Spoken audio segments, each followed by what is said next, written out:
एक बार लक्ष्मी और धर्म में बहस हो जाती है। लक्ष्मी कहती है मैं बड़ी हूं और धर्म कहता है मैं बड़ा हूं। दोनों लोगों में जोरदार बहस होती है। तब लक्ष्मी कहती है हमें भगवान शिव के पास जाना चाहिए, वही इसका फैसला करेंगे। तब धर्म ने कहा ठीक है, दोनों लोग भगवान शिव के पास। भगवान शिव उन दोनों को आते देख खड़े हो गए और हाथ जोड़कर बोले हे माँ लक्ष्मी, हे धर्म, मैं आप लोगों की क्या सेवा कर सकता हूँ। अगर आप यह कहानी सुन रहे हैं तो पूरा सुनिए, इस कथा को आधा अधूरा छोड़कर जाने की गलती मत करिएगा, क्योंकि इस पवित्र कथा को आधा अधूरा छोड़ने से आपको पाप भी लग सकता है। इसलिए इस कथा को पूरा सुने हैं तो भोलेनाथ का अनादर ना करे। हे परम परमेश्वर महादेव, हम दोनों आपके पास फैसला करने आए हैं कि हम दोनों में कौन बड़ा है, धर्म बड़ा है या लक्ष्मी। यह बात सुनते ही भगवान शिव सोचने लगे, अगर मैं कहता हूँ धर्म बड़ा है तब लक्ष्मी माँ मेरा साथ छोड़ देगी। अगर मैं कहता हूँ कि लक्ष्मी बड़ी है तो धर्म मेरा साथ छोड़ देगा। तब भगवान शिव ने एक युक्ति निकाली और कहा कि माँ मुझसे भी अच्छा फैसला, मुझसे भी सही फैसला एक राजा कर सकता। तब माँ लक्ष्मी ने कहा वो कौन व्यक्ति है। तब भगवान शिव ने कहा पृथ्वी लोक पर ही एक राजा है, विक्रमादित्य, आप उसके पास जाइए। वह राजा बहुत ही धर्म पर आए और बहुत ही दयालु और बहुत ही उपकारी है। वह आपके इस फैसले का निर्णय करेगा कि आप दोनों में से कौन बड़ा है। ये बात सुनते ही माँ लक्ष्मी कहती है ठीक है, हम उन्हीं के पास जाते हैं। अब धर्म और लक्ष्मी महाराजा विक्रमादित्य के पास पहुंच जाते हैं। जब महाराजा विक्रमादित्य माँ लक्ष्मी और धर्म को अपने सामने देखते हैं तो हाथ जोड़कर उन्हें सिंहासन पर बैठ आते हैं और कहते हैं कहिए आप लोग की मैं क्या सेवा कर सकता हूं कि राजन, मैं और धर्म आपके पास आए हैं। मैं आपके पास आए एक फैसला करना। तब राजा ने कहा क्या फैसला है। तब धर्म ने कहा है राजा, आप इसका फैसला कीजिए कि मैं बड़ा हूं या लक्ष्मी, क्योंकि अगर धर्म ना रहे तो आदमी का जीवन व्यर्थ है, जीने का कोई महत्व नहीं। बिना धर्म के मनुष्य एक लाश के समान है, मनुष्य के जीवन में पूरी तरह खाली बना जाता है। अगर धर्म ना रहे तो तब माँ लक्ष्मी कहती हैं कि हे राजा, अगर लक्ष्मी ना रहे, धन ना रहे तो मनुष्य का जीवन नरक हो जाता है। उसे दर दर की ठोकरें खानी पड़ती है, उसे गरीबी में जीवन यापन करना पड़ता है, वो दरिद्र हो जाता है, उसे अथाह दुख मिलता है। तब राजा विक्रमादित्य ने उन दोनों लोग की बात सुनी और फिर उन्होंने कहा ठीक है, मैं आप दोनों की बातों को ध्यान से सुना और समझता हूँ।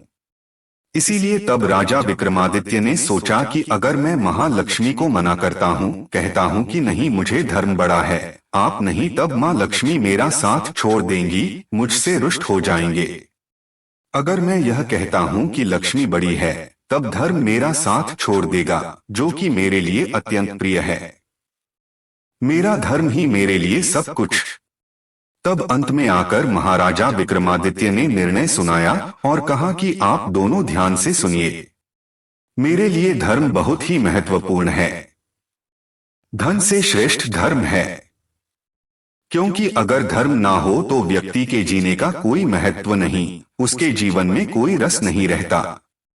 अगर धर्म ना हो तो वह मनुष्य पशु समान होता है, उसके मनुष्य योनि में जन्म लेने का कोई फायदा नहीं। एक बार के लिए अगर धन ना हो तो भी आदमी जीवित रह सकता है, वह गरीबी में जीवन यापन कर सकता है। धन ना रहे तो भी मनुष्य रूखी सूखी जो भी कुछ खाकर रह सकता है, अपना जीवन गुजार सकता है। लेकिन अगर धर्म ना हो तो व्यक्ति के जीने का कोई महत्व नहीं है।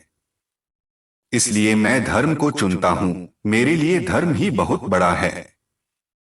राजा विक्रमादित्य की बात सुनकर माँ लक्ष्मी बहुत ही क्रोधित हो जाती है और कहती है ये राजन, तुम्हें अपने आप पर बहुत घमंड है, तुमने मेरा अनादर किया, तुमने धर्म को चुना, इसलिए मैं तुमसे दूर हो जाती हूँ। आज के बाद तुम कंगाल हो जाओगे। यह कहते ही माँ लक्ष्मी वहां से चली जाती है। राजा विक्रमादित्य का साथ छोड़ देती है और धर्म महाराजा विक्रमादित्य के साथ हो जाता है। तब देखते ही देखते कुछ ही देर में राजा विक्रमादित्य एकदम से कंगाल और एकदम से गरीब हो गए थे, लेकिन उनका एक घोड़ा और तलवार शेष रह गया था। अब राजा विक्रमादित्य सोचते हैं, मेरा यहाँ रहने का कोई महत्व नहीं है, मुझे यहाँ से आगे चलना चाहिए। विक्रमादित्य घोड़े पर सवार होते हैं और तलवार लेकर आगे निकल जाते हैं। रास्ते में जाते जाते उन्हें ध्यान आता है कि रास्ते में ही मेरी बहन है और मुझे बहुत तेज भूख लगी है और मुझे विश्राम की भी आवश्यकता है। इसलिए उन्होंने सोचा कि मैं अपने बहन के पास रुककर कुछ खा पी लूं और विश्राम कर लूं, फिर आगे का सफर तय करूंगा। जब राजा विक्रमादित्य अपनी बहन के महल के पास पहुंचते हैं, तब उस महल के पहरेदार और सैनिक विक्रमादित्य के बहन के पास जाते हैं और कहते हैं कि आपका भाई आपसे मिलने आ रहा है। उस बहन ने पूछा कि मेरा भाई किस हालत में आ रहा है। उन सैनिकों ने कहा कि ये महारानी, आपका भाई घोड़े पर सवार है और फटेहाल हालत में आ रहा है। उसके कपड़े गंदे हैं, मैले हैं और फटे हुए हैं। ये बात सुनते ही राजा विक्रमादित्य की बहन ने कहा, तुम उसे घोड़े के अस्तबल में रुकने को कहना, वही उसके बैठने और विश्राम करने की व्यवस्था कर दो। मैं कुछ देर बाद आती हूँ। जब राजा विक्रमादित्य अपनी बहन के महल के अंदर पहुंचते हैं, तब दरबारियों ने और सैनिकों ने उन्हें अस्तबल में ठहराया, जहां घोड़े बांधे जाते हैं, जहां घोड़ों के रहने की व्यवस्था होती है। राजा विक्रमादित्य यह देखते हुए भी कुछ नहीं बोलते, चुपचाप बैठते हैं और अपनी बहन के आने का इंतजार करते हैं। जब उनकी बहन उनके पास आती है तो उन्हें खाने के लिए एक सूखी रोटी लेकर आती है। यह देखते ही महाराजा विक्रमादित्य के आंखों में आंसू आ जाते हैं, लेकिन तो भी वो कुछ नहीं कहते हैं। बहन, तुम रोटी तो ले आई हो, लेकिन पानी ले आओ, मुझे प्यास लगी है। अब विक्रमादित्य की बहन पानी लाने के लिए जाती है और वो राजा उस रोटी को जमीन के अंदर गड्ढा खोदकर उसमें डाल देता है और कहता है, हे धरती माँ, इसे सही सलामत इसी प्रकार रखिएगा। मैं फिर से एक बार आऊंगा और आपसे इस रोटी की मांग करूंगा तो आप मुझे दे दीजिएगा। धरती माँ ने उसे अपने अंदर समाहित कर लिया। फिर क्या था, राजा विक्रमादित्य किसी से बिना बताए चुपचाप वहां से निकल जाते हैं और आगे का सफर तय करते हैं। रास्ते में चलते चलते उनके मित्र का घर आता है तो वो सोचते हैं कि ये मेरा बहुत ही प्रिय और बहुत ही घनिष्ठ मित्र है, मैं इसके पास जाता हूं, इसके पास कुछ भोजन करके विश्राम कर लूंगा। विक्रमादित्य के मित्र ने देखा कि मेरा मित्र आया है तो उसने विक्रमादित्य का खूब स्वागत किया और उसे भोजन करने के लिए कहा। जिस स्थान पर राजा विक्रमादित्य भोजन करने के लिए बैठते हैं, उन्हीं के पीछे एक खूंटी था। खूंटी पर ही नौलखा हार टंगा हुआ था। जैसे ही राजा विक्रमादित्य एक निवाला अपने मुंह में डालते हैं, वो जो खूंटी होती है अपने अंदर उस हार को समाहित करने लगती है, निकलने लगती है। यह बात देखते ही राजा विक्रमादित्य समझ जाते हैं कि ये जो हो रहा है मां लक्ष्मी की वजह से हो रहा। वो मुझसे रुष्ट है और बहुत ही क्रोधित है, वहीं यह सब कर रही है। इसी तरह करते करते जब वो पूरा भोजन खत्म करने लगते हैं, तब वह खूंटी पूरी तरह से उस हार को अपने अंदर निकल जाती है। जब उस दोस्त की पत्नी यह देखती है कि उसका नौलखा हार खूंटी से गायब है, तब वह विक्रमादित्य पर चोरी का इल्जाम लगाने लगती है और कहती है, आपने ही मेरे हार को चुराया है, आप कंगाल हो गए हैं, इसलिए आपके मन में चोरी का भाव आ गया, इसलिए आपने मेरे हार को चुरा लिया। लेकिन उस दोस्त ने कहा कि नहीं नहीं, मेरा मित्र कभी चोरी नहीं कर सकता, क्योंकि मैं इसे बचपन से जानता हूं, यह कभी चोरी कर ही नहीं सकता। उस मित्र के लाख समझाने के बाद भी उसकी पत्नी नहीं मानती और राजा विक्रमादित्य को अपने घर से बाहर निकाल देती हैं। इतना सब होने के बावजूद राजा विक्रमादित्य कुछ नहीं कहते और शांत होकर घर से बाहर निकल जाते हैं और आगे का सफर फिर तय करने लगते हैं। अब चलते चलते उन्हें रात हो जाती है और वो सोचते हैं कि रात में सफर करना ठीक नहीं है। हम सुबह में सफर करेंगे, ये सोच के राजा अपने घोड़े को खड़ा करते हैं और अपनी तलवार को लेकर एक पेड़ के नीचे बैठ जाते हैं। कुछ ही देर बाद उन्हें नींद आ जाती है और उसी स्थान पर दो चोर चोरी करके आते और पीछे से राजा के सैनिक उनके पीछे पीछे आ रहे हैं, क्योंकि उन चोरों ने ही राजा के राजमहल में चोरी किया था। यह सब देखकर वे दोनों चोर डर जाते हैं। सोचते हैं कि सैनिक अब हमारे करीब आ गए हैं, हमें पकड़ लेंगे। तब उन चोरों ने चोरी किए हुए धन को महाराज विक्रमादित्य के पास ही छोड़कर वहां से भाग जाते हैं। जब सैनिक राजा विक्रमादित्य के पास आते हैं तो देखते हैं कि इतना सारा धन पड़ा हुआ है, तो वह सोचते हैं कि यही चोर है। विक्रमादित्य को गिरफ्तार कर लिया जाता है। उन्हें कैद करके राजा के पास लेकर जाता है। राजा यह सब चीजें देखकर बहुत ही क्रोधित होता है। इस बात से गुस्सा होकर राजा ने आदेश दे दिया कि इस व्यक्ति का हाथ और पैर काट दिया जाए, इसे अपंग बना दिया जाए। इतना सुनने के बाद भी विक्रमादित्य अपनी सफाई में कुछ नहीं कहते, मौन रहते हैं। राजा के सैनिकों द्वारा विक्रमादित्य का हाथ और पैर काट दिया जाता है। राजा ने फिर आदेश दिया कि इससे नगर के ही चौराहे पर बैठा दिया जाए, ताकि लोग देखें और इससे सबक लें कि हमारे राज्य में चोरी करने का क्या परिणाम होता है। राजा के सैनिक विक्रमादित्य को उठाकर नगर के ही चौराहे पर बैठा देते हैं। अब हर रोज उस चौराहे के पास से गुजरता विक्रमादित्य को देखकर उन्हें थूकता और उन्हें गालियां देता और कहता है कि ये तो चोर है, चोरी करेगा तो ऐसा ही फल पाएगा ना। यह कहते हुए लोग वहां से गुजर कर चले जाते हैं। लेकिन एक दिन की बात है, एक दिन उसी रास्ते से एक ग्वाला घी की मटकी लिए बेचा रहा था। वह बहुत ही दयालु विक्रमादित्य जब उस व्यक्ति को देखते हैं तो समझ जाते हैं ये व्यक्ति स्वभाव का बहुत ही अच्छा। तो उसने उस व्यक्ति से कहा, ये राहगीर, आपके पास अगर पानी हो तो मुझे पिला दीजिए, मुझे बहुत ही प्यास लगी है। उस ग्वाले ने बिना सोचे समझे अपने थैले से पानी निकालकर विक्रमादित्य को पिलाया और कहा, तुम चोरी क्यों किए? अगर चोरी नहीं की होते तो ऐसी सजा नहीं मिलती ना। तुम चोरी किए हो, राजा के दोषी हो, फिर भी मैं तुम्हें पानी पिला रहा हूँ। और फिर वहां से चलता बना। जब वाला दूसरे नगर में घी बेचने के लिए जाता है तो वह घी बेचता है, लेकिन उसका घी खत्म नहीं हो रहा था।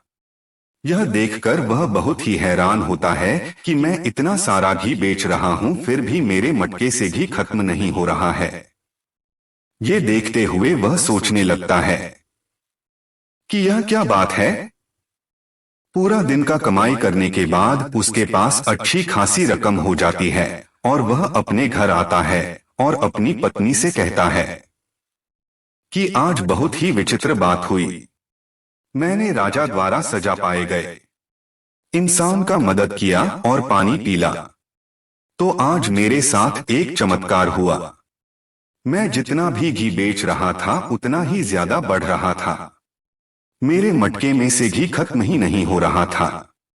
लगता है वह जरूर कोई दिव्य आत्मा है, वह कोई अच्छा पुरुष। तब ग्वाले की पत्नी ने कहा कि हे स्वामी, हमारे पास एक भी औलाद नहीं है। हम औलाद के सुख से वंचित हैं। हम लोग इतने बूढ़े हो गए हैं। आप ऐसा करिए कि उस व्यक्ति को हमारे घर लेते आइए। हम उसे अपना बेटा समझकर, बेटा मानकर उसके साथ जीवन यापन करेंगे। तब ग्वाले ने कहा, तुम्हारी बात तो ठीक है, लेकिन इसके लिए हमें राजा से इजाजत लेनी होगी, उनकी अनुमति लेनी होगी। उसकी पत्नी ने कहा, वह बेचारा हाथ पैर से अपंग है, हम लोग के साथ रहेगा तो उसका भी मन बहला रहेगा और हमें भी अपने पुत्र का होने का अनुभव प्राप्त होगा। तब उस ग्वाले ने अपनी पत्नी की बातों को सुनते हुए राजा के पास जाता है और कहता है, महाराज, आपने जिस अपराधी का हाथ पांव काटकर चौराहे पर बिठा दिया है, मैं उसे गोद लेना चाहता हूँ, मैं उसे अपने साथ ले जाना चाहता हूँ। तब महाराज ने कहा, वैसे भी वो हमारे किसी काम का नहीं है, उसके हाथ पांव तो है नहीं और हमारे नगर में बोझ बना हुआ है, तुम ले जा सकते हो, हमें कोई आपत्ति नहीं है। ये सुनते ही ग्वाला भागा भागा जाता है और राजा विक्रमादित्य को अपने नौकर चाकरों की सहायता से अपने घर को लाता है और उन्हें नहला धुलाकर स्वच्छ वस्त्र पहनता है और भोजन कराता है और कहता है, आज से तुम मेरे पुत्र रहोगे। हमारा कोई संतान नहीं है, हम बूढ़े हो चुके हैं, कम से कम बुढ़ापे में ही हमें संतान का सुख मिलेगा, इसलिए मैं तुम्हें अपने पास लाया हूं। क्या तुम्हें मेरा बेटा बनना स्वीकार है? राजा विक्रमादित्य ने कहा, हाँ, मुझे आपका पुत्र बनना स्वीकार है। राजा विक्रमादित्य उस ग्वाले के पास उसके लड़के के रूप में रहने लगते हैं। उसी नगर के राजा की जो पुत्री थी, वह बहुत विदुषी और बहुत ही दूरदर्शी थी। वह जब भी गाया करती थी, दीपक जल जाया करते थे, इसलिए हर शाम को वह गाना गाती, गीत गाती तो पूरे नगर में दीप जल जाते हैं और रात्रि हो जाती है। जब सबके सोने का समय होता तो वह राजकुमारी गीत गाकर सारे दियों को फिर से बुझा दिया करती, लेकिन यह सब चीजें राजा विक्रमादित्य देख रहे थे। उन्होंने भी दीपक राग गाकर उन दियों को फिर से जला दिया। ये सारी चीजें जब वह राजकुमारी देखती है तो वह समझ जाती है, दीपक को जलाने वाला और कोई नहीं राजा विक्रमादित्य ही हो सकते हैं, इस नगर में है। ये सोचकर वह राजकुमारी बहुत ही प्रसन्न होती है। इसी तरह कुछ दिन बीतते हैं तो राजा अपने पुत्री का स्वयंवर करता है।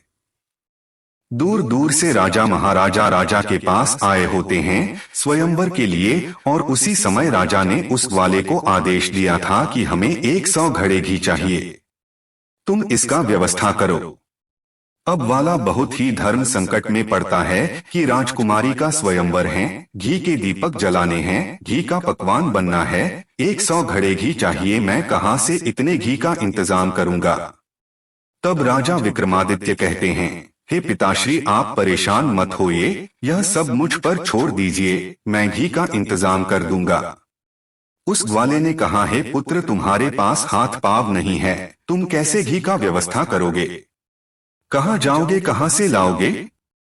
विक्रमादित्य ने कहा, पिताश्री, मैंने कहा ना, आप मेरे ऊपर छोड़ दीजिए, आप निश्चिंत हो जाए, कल राजकुमारी के स्वयंवर में मैं भी जाना चाहता हूँ। जब घी का इंतजाम हो जाएगा तब कल जाते वक्त आप मुझे लेकर चलेगा। राजा विक्रमादित्य ने कहा, ये पिताश्री, आप महाराज से कह दीजिए कि वो 100 घड़े भिजवा दें, घी का इंतजाम हो जाएगा। राजा के महल से उसका नौकर 100 घड़े लेकर आते हैं और विक्रमादित्य को दे देते हैं। जब रात्रि का समय होता है तब विक्रमादित्य अपने तापोबाल और शक्ति से उन मटकों में घी भर देते हैं। जब सुबह होता है, ग्वाला देखता है कि इतना सारा घी तो बहुत प्रसन्न होता है। तब वह जान जाता है, यह मेरा पुत्र बहुत ही दिव्य है। ज्वाला खुशी खुशी 100 घड़ों घी को राजा के पास भिजवा दिया। अब वह राजकुमारी के स्वयंवर में जाने के लिए तैयार होने लगता है और अपने पुत्र को भी तैयार करता है। राजा विक्रमादित्य को नहलाता दिलाता है और स्वच्छ और सुंदर वस्त्र पहनता है और अपने साथ और अपने नौकर चाकरों की सहायता से विक्रमादित्य को अपने साथ ले जाता है। उस राज दरबार में दूर दूर से राजकुमार, राजा, महाराजा आए हुए थे। सब सिंहासन पर आसीन थे, लेकिन जो राजा विक्रमादित्य थे किसी एक कोने में बैठे हुए थे। जब स्वयंवर का समय आता है तब राजकुमारी उस महल में पधारती है, हाथ में जयमाला लिए हुए राजा विक्रमादित्य का तलाश करने लगती है और सोचने लगती है, मैं विवाह करूंगी तो उन्हीं से करूंगी। मैंने उनका गाना सुना, वह इसी नगर में है। अगर इसी नगर में है तो वह स्वयंवर में जरूर आए होंगे। यह सोचते हुए राजकुमारी उनका तलाश करने लगती, लेकिन उन्हें राजा विक्रमादित्य कहीं नहीं दिखते। फिर उनकी नजर कोने में पड़े एक व्यक्ति के पास जाती है। उस व्यक्ति के चेहरे और शरीर से अलग ही आभार प्रकट हो रही थी। यह देखते हुए वहां राजकुमारी समझ जाती है कि हो ना हो यही है राजा विक्रमादित्य, और बिना कुछ सोचे समझे राजकुमारी जयमाला लेकर आगे बढ़ती है और विक्रमादित्य के गले में पहना देती हैं। उन्हें अपने वर के रूप में चुन लेती है। उस दरबार में आए हुए राजा महाराजा देखते हैं तो क्रोधित हो जाते हैं और महाराज से कहते हैं, महाराज आपने हमारा अपमान किया। अगर आपको पता ही था कि आपकी पुत्री एक अपंग एक अपाहिज से शादी करने वाली है, उससे विवाह करने वाली हैं, तो आप हमें यहाँ पर क्यों बुलाए और आपने हमारा अपमान किया यहाँ बुलाकर। तब राजा ने कहा, दूर दराज से आए हुए सभी राजाओं राजकुमारों से विनती किया और हाथ जोड़कर कहा, हमें माफ करिए, मुझसे गलती हो गई। अब क्या किया जा सकता है? ये नियम है कि कन्या ने जिसके गले में वरमाला डाला है, विवाह तो उसी से होगा। इसके लिए मैं आप लोगों से क्षमा चाहता हूँ।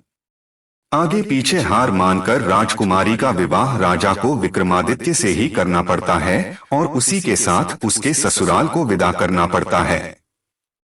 अब राजा विक्रमादित्य अपने नववधु को लेकर उस ग्वाले के घर चले आते हैं और रहने लगते। एक दिन राजा विक्रमादित्य अपनी पत्नी से कहते हैं, हे प्रिय, मुझे हिरण का मांस खाने का इच्छा हुआ है। तुम अपने भाइयों से हिरण का मांस लेकर आओ। ये सब सुनते ही राजकुमारी का तो मन नहीं होता है कि मैं अपने भाइयों से कुछ मांगने के लिए जाऊं, लेकिन अपने पति की इच्छा का मान रखते हुए वह अपनी भाभी से कहती है कि भाभी, मुझे हिरण का मांस खाने का इच्छा हुआ, आप मुझे हिरण का मांस लाकर दे दीजिए। राजकुमारी अपने पति का नाम नहीं लेती है, क्योंकि मेरे पति का अपमान किया जाए, इसलिए वह अपने लिए कहती है कि मुझे हिरण का मांस खाने का मन कर रहा है। ये बात सुनते ही राजकुमारी की भाभियां उसकी खिल्ली उड़ाने लगती है।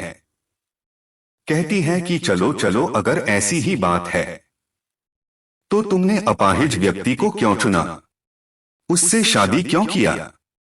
तुम्हें किसी अच्छे पुरुष से शादी करना चाहिए था, ना वो तुम्हारे हिरण का मांस लाकर देता। यह बात सुनते ही वहां राजकुमारी वापस चली आती हैं और अपने पति से कहती हैं, हे स्वामी, मैं अपने घर गई थी, ऐसी ऐसी बातें मुझे सुनने को पड़ी। तब महाराजा विक्रमादित्य ने कहा, ठीक है, कोई बात नहीं, तुम वापस अपने भाभी के पास जाओ और कहो मेरे पति का घोड़ा और तलवार मुझे दे दीजिए। रुमाल उनको दिखा देना, वो सामने हो जाएंगे और तुम्हारे साथ चले आएंगे। अब राजकुमारी उस रुमाल को लेकर राजा विक्रमादित्य के कहे अनुसार अपने भाभी के पास चली जाती है और अपने भाभी से कहती है, भाभी, आप मेरे पति का तलवार और घोड़ा मुझे दे दीजिए। तब उस राजकुमारी की भाभियां सोचती है कि वैसे भी उस तलवार और घोड़े ने आतंक मचाया हुआ जीना मुश्किल कर रखा है, इससे अच्छा है इस राजकुमारी को ही दे दूं, काट मर जाएगी। जब उस घोड़े और तलवार के पास राजकुमारी को ले जाया जाता है, तब वह देखती है वह तलवार सांप बनके उसके ऊपर टूट पड़ता है और घोड़ा भी उछल उछल के दुलत्ती मारने लगता है। राजकुमारी जो अपने साथ रुमाल लाई थी उसे दिखा देती है। ये देखते ही तलवार और घोड़े शांत हो जाते हैं और राजकुमारी के साथ चले जाते हैं। घर आने के बाद विक्रमादित्य ने कहा कि मुझे इस घोड़े पर बैठा दिया जाए, मैं खुद शिकार करने जाऊंगा। तुम्हें कैसी बातें कर रहे हो, तुम्हारा हाथ पांव नहीं है और तुम इस घोड़े पर कैसे जाओगे, कैसे शिकार करोगे? तब विक्रमादित्य ने कहा, पिताश्री, आप कृपा कर अन्य लोगों की सहायता से मुझे इस घोड़े पर सवार करवाइए। अपने बेटे के जिद के आगे उस ग्वाले को झुकना पड़ा। उसने अपने नौकर जाकर से कहकर और स्वयं राजा विक्रमादित्य को उठाकर उस घोड़े पर बैठाया। जब वह सर ऊपर करके देखते हैं तो राजा विक्रमादित्य का हाथ पैर सही सलामत है। उनका हाथ पैर आ चुका था, वह फिर से स्वस्थ हो चुके थे। यह चमत्कार देखते ही उनकी आंखों पर विश्वास नहीं होता है। जैसे ही राजकुमारी अपने पति से पूछने को बढ़ती है कि हे महाराज, यह कैसे हुआ, यह क्या चमत्कार है, उससे पहले ही राजा विक्रमादित्य ने कहा, मैं पहले शिकार करके आता, उसके बाद बताऊंगा ये कैसे हुआ। राजा विक्रमादित्य शिकार करने के लिए एक जंगल में चले जाते हैं। कई शिकार करने के बाद उन शिकार का कान और पूंछ काट लेते हैं और उन्हें वहीं पर छोड़कर वापस चले आते हैं। और उसी जंगल में उसी दिन राजकुमारी के भाई भी शिकार करने के लिए गए थे। जब वे देखते हैं कि किया कराया शिकार भरा ताजा ताजा शिकार हैं, तो उनका मन मचल जाता है। वे बहुत ही प्रसन्न होते हैं। बिना शिकार किए वे उस शिकार को उठा लेते हैं और आगे बढ़ जाते हैं। जब राजा विक्रमादित्य शिकार करके अपने घर वापस आते हैं, तो अपनी पत्नी को मेरा हाथ पैर कैसे वापस आ गया, कैसे मैं ठीक हो गया, उन्होंने कहा, मेरा घोड़ा और तलवार मेरा धर्म है। इन्हीं की वजह से मेरे हाथ पैर वापस सही हो गए और मेरा नाम विक्रमादित्य है। मैं एक राजा ये बात सुनते ही वो ग्वाला राजा विक्रमादित्य के पैर में गिर पड़ा और कहने लगा, मुझे माफ करिएगा, मुझसे जो भी गलती हुई मुझे माफ कर दीजिए। तब राजा विक्रमादित्य ने कहा, आपकी इसमें कोई गलती नहीं है। आपने तो मेरे शकों उनसे भी अच्छा व्यवहार मेरे साथ किया, मुझे अपना पुत्र बना के रखा। उसके बाद राजा विक्रमादित्य ने अपनी पत्नी को कहा, तुम एक बार फिर से अपने भाभियों के पास जाओ और कहो कि मेरे भाइयों द्वारा जो शिकार करके लाया गया है, मुझे उसे देखना है। और जब आपकी भाभियां उस शिकार को दिखाए, इस थैले में जो मैं तुम्हें चीज दे रहा हूँ, उसे वहां पर पलट देना और मेरे बारे में बताना। यह कहते ही वह राजकुमारी अपनी भाभी के पास चली जाती है और कहती है, भाभी, आज भैया ने शिकार करके लाया है, मैं उसे देखना चाहती हूँ। इसमें क्या बड़ी बात है, तेरा पति तो शिकार कर नहीं सकता, तो मेरे पति द्वारा किया गया शिकारी देख के ललचा लो। उस राजकुमारी की भाभी नहीं, वह सारा शिकार राजकुमारी को दिखा दिया। राजकुमारी ने कहा, भाभी, यह शिकार तो है, लेकिन इसकी पूंछ और कान कहाँ है। तब भाभियां बोली कि मुझे क्या पता कहाँ है। ये सुनते ही राजकुमारी ने जो अपने साथ थैला लाया था उसे पलट देती है। उस थैले में से कान और पूंछ गिर जाते हैं। तब भाभियां पूछती है कि यह कहां से आया। तो उसने कहा, यह शिकार मेरे पति द्वारा ही किया गया है। तब राजकुमारी वो सारी बातें कह सुनाती है और कहती है, मेरा पति कोई आम व्यक्ति नहीं है, वह राजा विक्रमादित्य। यह बात सुनते ही उनके कान खड़े हो जाते हैं और यह बात राजा के पास भी जाती है। राजा दौड़े दौड़े अपने बेटे के पास आते हैं और कहते हैं, पुत्री, मुझे माफ कर दो, मुझसे गलती हो गई। हम अपने दामाद को राजमहल में बुलाना चाहते हैं। विक्रमादित्य राजा के पास गए। राजा ने उन्हें साक्षात प्रणाम किया और कहा, हे महाराज, मुझसे गलती हो गई। आप इतने धर्मात्मा व्यक्ति और मैंने आपका हाथ पांव कटवा दिया, लेकिन फिर भी मुझे क्षमा कर दीजिए। तब राजा विक्रमादित्य ने कहा, आप लोग की कोई गलती नहीं है। ये जो कुछ भी हुआ है माँ लक्ष्मी की वजह से हुआ है। उन्हीं के रुष्ट होने की वजह से आप लोग की मति मारी गई थी, इसी वजह से ये सब हुआ। इसमें आपका कोई दोष नहीं है। आप फिर क्या था। राजा ने अपने दामाद का बहुत सेवा सत्कार किया और अपनी बेटी दामाद को अपने साथ ही कुछ दिन महल में रखा। उसके बाद राजा विक्रमादित्य ने कहा, मुझे अपने नगर जाने की इच्छा हो रही है, मैं अपने नगर जाना चाहता। तब राजा ने खूब सारा धन लाभ लश्कर देकर अपनी बेटी को अपने दामाद के साथ विदा किया। रास्ते में आते समय राजा विक्रमादित्य को अपने मित्र का घर मिलता है और वे अपने मित्र के घर जाते हैं। विक्रमादित्य का मित्र यह देखकर बहुत ही प्रसन्न होता है और सेवा सत्कार करने के बाद विक्रमादित्य के मित्र ने खाने का आग्रह किया। जब खाना लाया जाता, खाना खाते समय पहला निवाला मुंह में डालते हैं, वो खूंटी धीरे धीरे हार उगलने लगती है। यह देखते ही उस मित्र की पत्नी हाथ जोड़कर बैठ जाती है। कहती है, हमें माफ करिएगा, हमने सोचा आपने हार को चुराया है। ये नौलखा हार तो खूंटी पर ही था, खूंटी ही निकल गई थी। मुझे माफ करिए, मैंने आपको चोर कहा, अपने घर से निकाल दिया। तब विक्रमादित्य ने कहा, इसमें आपकी भी कोई गलती नहीं है। ये जो कुछ हुआ मतिभ्रम के कारण हुआ। माँ लक्ष्मी मुझसे रुष्ट थी, इसीलिए हुआ है, और अपने मित्र को क्षमा करते हुए राजा विक्रमादित्य वहां से विदा लेते हैं। जब वह आगे बढ़ते हैं तो उनकी बहन का ससुराल आता है। तब वह अपनी बहन के ससुराल जाने की इच्छा करते हैं। राजा विक्रमादित्य को दूर से ही आते हुए सैनिक देख लेते हैं और उनकी बहन के पास जाते हैं। कहते हैं, आपका भाई आपसे मिलने आ रहा है। तब उनकी बहन कहती है कि मेरा भाई किस हाल में आ रहा है। तब वह सैनिक कहते हैं कि आपका भाई लाभ लश्कर के साथ सजा धजा घोड़े पर बैठकर अपनी पत्नी को लेकर आ रहा। तब उस रानी ने कहा, मेरे भाई का स्वागत किया जाए, उसे राजमहल में ठहरने का इंतजाम किया जाए। जब राजा विक्रमादित्य अपनी बहन के महल में पहुंचते हैं तो उनका खूब आदर सत्कार होता है। उन्हें राजमहल में ठहराया जाता है। राजा विक्रमादित्य अपनी बहन का हाथ पकड़ते हैं और उन्हें उसी अस्तबल में ले जाते हैं जहां घोड़े बांधे जाते थे, और धरती माता से कहते हैं कि मां, मैं आपसे अपनी अमानत लेने आया हूं, कृपा कर आप मुझे मेरी अमानत दीजिए। या कहते ही धरती फट जाती है, उसमें से रोटी निकल जाता है। उस रोटी को उठाकर राजा विक्रमादित्य कहते हैं, हे बहन, तुमने मुझे पिछली बार आने पर इसी रोटी को खाने को दिया था ना। तब उसकी बहन फूट फूट कर रोने लगती है और कहती है, भैया मुझसे गलती हो गई, मैंने जो आपके साथ व्यवहार किया मुझे क्षमा करिए। तब राजा विक्रमादित्य ने कहा, नहीं, मैं तुमसे रुष्ट नहीं हूँ, मैं तुमसे नाराज नहीं हूँ, लेकिन मैं तुम्हें ये बताना चाहता हूँ कि अपनों के साथ कैसा व्यवहार करना चाहिए।